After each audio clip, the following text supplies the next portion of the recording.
ओम शांति। 21 जून 2023 के ईश्वरीय महावाक्य। पहले सुनते हैं मुरली के मुख्य पॉइंट्स। बाबा ने कहा, सदा बुद्धि में रहे, अभी हम उस माता पिता के सम्मुख बैठे हैं जिनसे स्वर्ग के सुख मिलते हैं, लेकिन मिलेंगे उनको जो श्रीमत पर चलेंगे। श्रीमत ही बाप की दया है। यह तो पराया रावण का घर है। सतयुग त्रेता है जैसे ईश्वर का घर। स्वर्ग में आते हो तो समझो अपने घर में आते हो। जरा सोचो तुम कितने भाग्यशाली हो जो इस समय तुमको बाप, टीचर व सतगुरु के रूप में 3 इंजन मिले हैं। फिर बाबा ने कहा, तुम बच्चों को कांटों से फूल बनाने बाप इस रथ पर सवार हो आए हैं। तुमने अपना सब कुछ बाप को दिया है, इसलिए ऐसा समझो तुम्हारी पालना शिव बाबा के भंडारे से हो रही है। यहाँ किसी भी मनुष्य को मीठा नहीं कह सकते, सब कड़वे विकारी हैं। ज्ञान का सागर मोस्ट बिलवेड एक बाप ही बहुत मीठा और बहुत प्यारा है।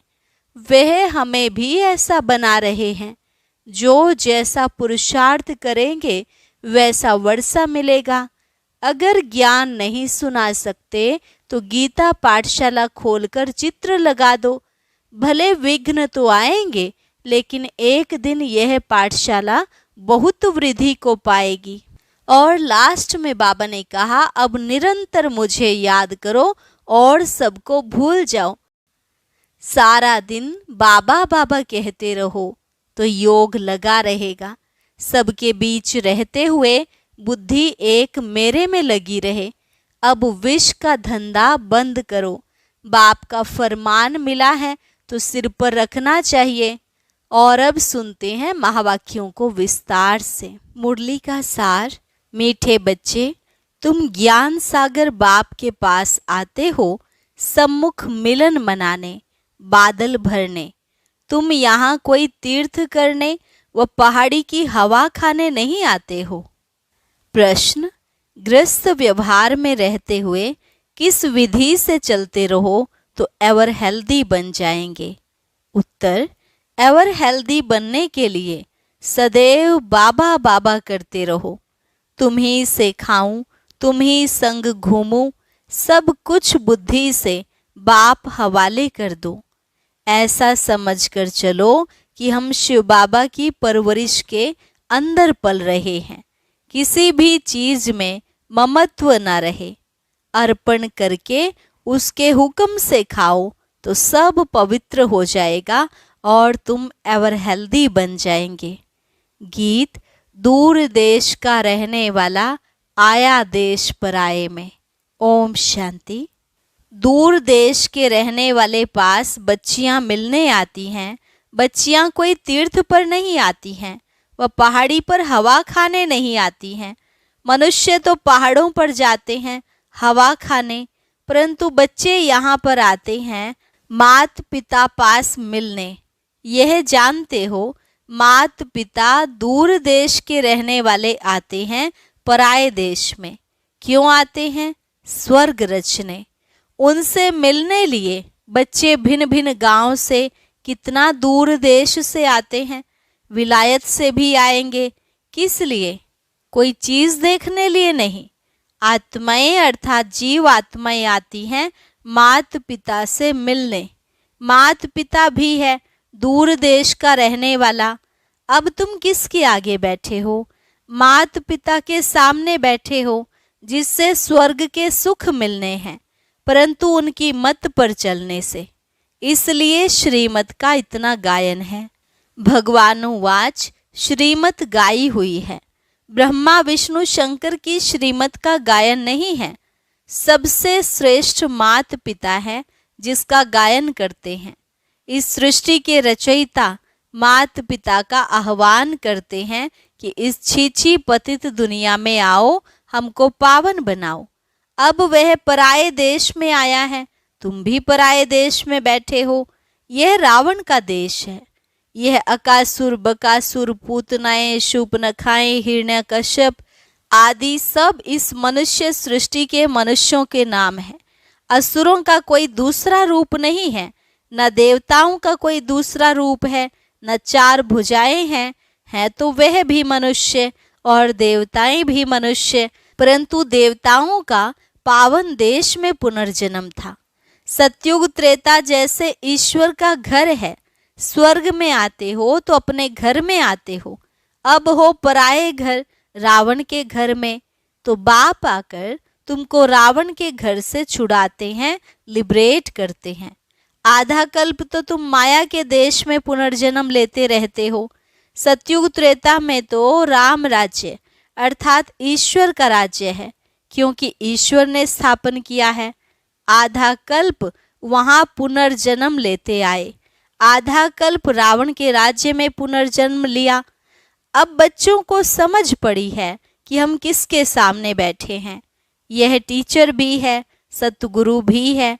तुम माताएं भी टीचर भी हो, सतगुरु भी हो, तुम भी पढ़ाती हो, मनुष्य से देवता बनाने लिए। अब तो तुम आसुरी संप्रदाय से दैवी संप्रदाय बन रहे हो।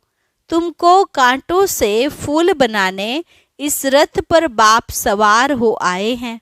यह तो बच्चों से मिलने और देशों में भी जाते हैं, क्योंकि चैतन्य ज्ञान सागर है, जड़ सागर तो नहीं है जो डुबो दे, नहीं, यह चैतन्य है। गायन है आत्मा परमात्मा अलग रहे बहुकाल, तो परमात्मा भी आते हैं, तो उनसे मिलने आत्माएं भी आती हैं। कहाँ कहाँ से बच्चियां आती हैं, बाप भी चक्र लगाते हैं। भक्तों ने तो जहाँ तहाँ मंदिर बनाए हैं, जैसे क्राइस्ट के जड़ चित्र भी बनाते हैं। अब वह तो है देहधारी, और जो भी हैं ब्रह्मा विष्णु शंकर देहधारी हैं। इन सब से ऊंचते ऊंच है भगवान। उनको अपना शरीर नहीं है, उनको तो सभी बाप कहेंगे, परम पिता गॉड फादर। उनको तो न स्थूल शरीर है न सूक्ष्म शरीर है। आते भी हैं जरूर, कैसे आते हैं ये सब भूल गए हैं।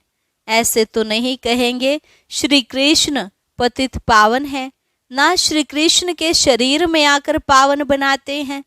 तो श्री कृष्ण भगवानुवाच रोंग हो गया। श्री कृष्ण के मुख द्वारा क्या रचे, क्या देवताएं? नहीं, पहले तो ब्राह्मण चाहिए, उसके लिए ब्रह्मा चाहिए, नहीं तो ब्रह्मा का ऑक्यूपेशन कहाँ। श्री कृष्ण का नाम लगाने से ब्रह्मा की बायोग्राफी गुम हो जाती है। श्री कृष्ण द्वारा सतयुग स्थापन किया तो ब्रह्मा का ऑक्यूपेशन ही गुम कर दिया। परंतु तुम बच्चे जानते हो जो यहाँ आते हैं, बाकी जो नहीं जानते वह समझेंगे कि यह भी एक सत्संग है जहाँ गीता सुनाते हैं। परंतु यहाँ कौन सुनाते हैं यह तुम बच्चे जानते हो। ज्ञान का सागर मोस्ट बिलोवेड मात पिता सुनाते हैं। कितना मीठा कितना प्यारा है। तुम कोई मनुष्य को मीठा कह नहीं सकते, क्योंकि सभी कड़वे विकारी हैं। बाप उनको पावन बना रहे हैं, तो उच्चते उच्च है भगवान। इसके बाद जो भी मनुष्य होकर गए हैं अभी वो सब पतित हैं। जब तक बाप आकर पावन ना बनाए तो सब पतित दुखी रह जाते हैं। जैसे मनुष्य कहते हैं कलयुग हजारों वर्ष का है, यह तो इम्पॉसिबल है। महाभारी लड़ाई सामने खड़ी है जिसमें मुक्ति जीवन मुक्ति के गेट्स खुलते हैं। तब तक कोई मुक्ति जीवन मुक्ति में जा नहीं सकते, सभी यहाँ भटकते रहते हैं। जैसे भूल भुलैया है, सभी ठोकर खाते रहते हैं, दरवाजा मिलता नहीं। चाहते हैं मुक्ति जीवन मुक्ति के गेट में जाएं। कोई मरता है तो भी कहते हैं स्वर्गवासी हुआ, परंतु यह तो नर्क है। स्वर्ग में तब जा सकते जब बाप आए, राजयोग सिखलाए, तब राजाई व प्रजापद पा सकते हैं। अब यह है कमाई। कहते हैं ना, इसने कौन सी कमाई की जो यह इतना साहूकार बना। तो सतयुग के देवताओं ने कौन सी कमाई और कब की जो यह ऐसे बने। जरूर कलयुग के अंत में की होगी, तब सतयुग में बने। अब तुम जानते हो हम ऐसी कमाई कर रहे हैं जो स्वर्ग के मालिक बनेंगे। जरूर उसकी रिजल्ट तुम स्वर्ग में भोगेंगे। अब तुम कलयुग और सतयुग के संगम पर हो, उनको अलग युग कर दिया है। सारे कर्म अकर्म विकर्म की गति बाप समझाते हैं। कहते हैं बच्चे, अब जो कर्म मैं तुमको सिखाता हूँ वही करो। इसको कलयुग नहीं कहेंगे। संगम युग का किसको पता नहीं है। जब सतयुग से त्रेता हो तब भी किसको पता नहीं पड़ता कि सतयुग त्रेता का संगम पास हो रहा है। यह पीछे गाया जाता है कि सतयुग में फलाने राज्य करते थे, त्रेता में फलाने राज्य करते थे, द्वापर हुआ तो देवी देवता वाम मार्ग में चले गए। ये सब अब तुमको पता पड़ता है। यह ज्ञान और कोई में नहीं है। तुम ही वर्ल्ड की हिस्ट्री ज्योग्राफी पढ़ते हो। तुम्हारे पास एम ऑब्जेक्ट है। जो भी दुनिया में गीता पाठशालाएं हैं वहाँ वेद शास्त्र सुनाते हैं। एम ऑब्जेक्ट कोई नहीं है। स्कूल कॉलेजों को पाठशाला कहते हैं। वह पढ़ाई फिर भी सोर्स ऑफ इनकम है। तो तुम्हारे पास एम ऑब्जेक्ट है कि इस पढ़ाई से पावन बन मुक्ति धाम में जाएंगे, फिर वहाँ से पार्ट बजाने सतयुग में आएंगे। तुमको सतयुग से कलयुग तक कौन सा पार्ट बजाना है वह सारा पता है। तुम बादल यहाँ आए हो भरने के लिए, 21 जन्म के लिए सोर्स ऑफ इनकम बनाने। कितनी उच्च पढ़ाई है तो पढ़ाने वाला भी ऊंच ते ऊंच भगवान है। बाकी तो सब हैं भाई बहन।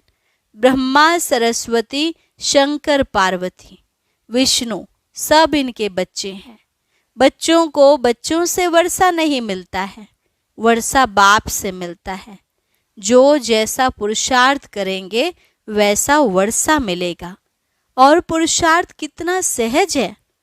अच्छा, इतना ज्ञान नहीं सुना सकते तो 3 पैर पृथ्वी का लेकर छोटे कमरे में ही गीता पाठशाला खोल दो, बोर्ड में लिख दो, आकर बाप से 21 जन्मों के लिए वर्षा लो। छोटा बोर्ड ही लगाओ, उसमें लिखो कि 21 जन्मों के लिए स्वर्ग की बादशाही तुम्हारा ईश्वरीय जन्म सिद्ध अधिकार है। भल आकर पूछो, तुम जिसको मात पिता कहते हो वह तो जरूर स्वर्ग का रचता है, तो तुमको जरूर स्वर्ग का वर्षा मिलना चाहिए। वह कहते हैं निरंतर मुझे याद करो और सबको भूलो। इनके साथ रहते हुए, सामने देखते हुए बुद्धि वहाँ लगानी है। बाबा का फरमान मिलता है तो सिर पर रखना चाहिए ना। बाप ऑर्डिनेंस निकालते हैं, बच्चे अब विष का धंधा बंद करो। और कोई से बात नहीं करते, बच्चों को ही समझाते हैं। बाहर वाला तो यहाँ सभा में कोई बैठ नहीं सकता जब तक 7 रोज आकर ना समझे। कहानी है ना, इंद्रप्रस्थ में पुखराज परी एक पतित मनुष्य को ले आई तो उनको सजा मिल गई। तो यह कायदा नहीं, जब तक 7 रोज भट्टी में नहीं डाला है, भट्टी में स्वच्छ होने बिगर बैठ नहीं सकते। हाँ, कोई बड़े मनुष्य मिलने को आते हैं, सुनते तो है ना, सुबह का क्लास देखें तो ऊपर से पूछकर श्रीमत से बताते हैं। देखते हैं अच्छा है, उल्टा नहीं उठाएगा तो उनको थोड़ा पहले समझाया जाता है, फिर आने की छुट्टी देनी पड़ती है। तुम सबको समझाओ कि यह हमारे माता पिता हैं जिससे स्वर्ग के सुख मिलते हैं। यह बाप, टीचर, सतगुरु तीनों हैं। तुमको जैसे 3 इंजन मिले हैं, इसी समय तीनों इकट्ठे मिलते हैं। वहाँ तो अलग अलग मिलते हैं। पहले बाप, फिर टीचर और वृद्ध अवस्था में गुरु करते हैं। तुम अब किसकी परवरिश के नीचे हो? शिव बाबा की, क्योंकि तुम्हारे पास जो कुछ भी है वह शिव बाबा को अर्पण किया है। तुम्हारी परवरिश जैसे कि शिव बाबा के भंडारे से होती है। तुमने अपना सब कुछ शिव बाबा को दान किया है, अब उनसे ही तुम पलते हो। कितना पवित्र अन्न मिलता है। ऐसे कभी होता नहीं जो कोई धर्म दान करे उससे ही उनकी परवरिश हो। वह तो जिसको दान करते वह खा जाता है, यहाँ तो तुम शिव बाबा को देते हो तो कितना पवित्र बन जाता है। इससे तुम्हारी ही परवरिश होती है। बाप कहते हैं घर में रहकर ऐसा समझो सब बाबा का है। ऐसे समझ खाते हो तो हूबहू तुम शिव बाबा के भंडारे से खाते हो। इसमें कोई ममत्व नहीं, बाप का समझते हो। बाप का दिया हुआ है, बाप को अर्पण किया हुआ है, उनके हुक्म से खा रहे हैं। भले बैठा घर में हैं परंतु शिव के भंडारे से खाते हैं। कहते हो ना तुम्ही से खाऊं, तुम्ही से घूमूं। बाबा बाबा कहने से उनसे योग लगा रहेगा, एवर हेल्दी बन जाएंगे। यह है हेल्दी बनने की सैनिटोरियम। उस सैनिटोरियम में सारी आयु थोड़े ही रहते हैं, थोड़ा टाइम रहकर चले जाते हैं।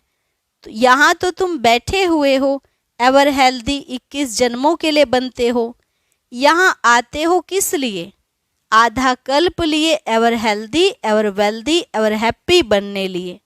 इस ख्यालात से आते हो ना। यहाँ हवा खाने लिए व तीर्थ करने तो नहीं आते हो। यहाँ आते हो शिव बाबा पास। बाप भी आते हैं पराए देश पराए तन में। गीता जो गाई हुई है कुछ तो राइट होगा। आह्वान करते हैं बाप के आने लिए, तो जरूर उनको पतित से पावन बनाने लिए आना पड़े। पतित तो नहीं, परम धाम में उनके पास जाएंगे पावन होने लिए, जा नहीं सकते। हर एक भक्त की आत्मा पुकारती है कि बाबा आओ। बाप कहते मैं आता हूँ सबकी गति सदगति करने, सर्व के ऊपर दया करने वाला। सर्वोदया तो एक बाप है ना। कौन सी दया करते हैं? श्रीमत देते हैं। श्रीमत तो मशहूर है, जिस पर चलने से श्रेष्ठ अर्थात स्वर्ग के मालिक बनेंगे। फिर जो जितना डायरेक्शन पर चले, कोई तकलीफ तो नहीं देते। हठयोग करने अथवा तीर्थों पर धक्का खाने की। अमेरिका हो, फिलिपाइन हो, कहाँ भी हो, गृहस्थ व्यवहार में तो रहना चाहिए, परंतु रहते हुए कमल पुष्प समान रहना है। जनक का मिसाल है। तुम्हारा है राजयोग, वे तो कहेंगे स्वर्ग के सुख तो कागविष्टा के समान है, परंतु भारत का राजयोग तो मशहूर है, इसको कोई जानते नहीं। प्राचीन योग तो प्राचीन बाप ही सिखाएंगे। गीता वेद शास्त्र आदि सब भक्ति मार्ग की सामग्री है। झाड़ को पूरा होना ही है, फिर इसी झाड़ को सब जो होना है।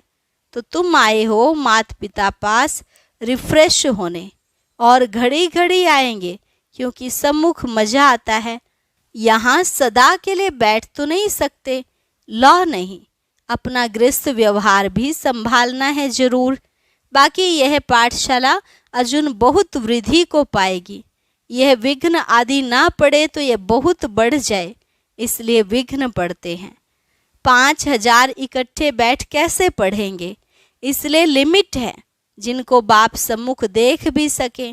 बाप देखते तो आत्माओं को है ना, शरीर को नहीं देखते। जोर से देखेंगे तो उनको शरीर ही भूल जाएगा। चुंबक है ना, तो जैसे अनकॉन्शियस होता जाएगा। अच्छा, मीठे मीठे सिकिलधे बच्चों प्रति माता पिता बाप दादा का याद प्यार और गुड मॉर्निंग। रूहानी बाप की रूहानी बच्चों को नमस्ते। रूहानी बच्चों की रूहानी बाप दादा को नमस्ते नमस्ते, गुड मॉर्निंग। धारणा के लिए मुख्य सार।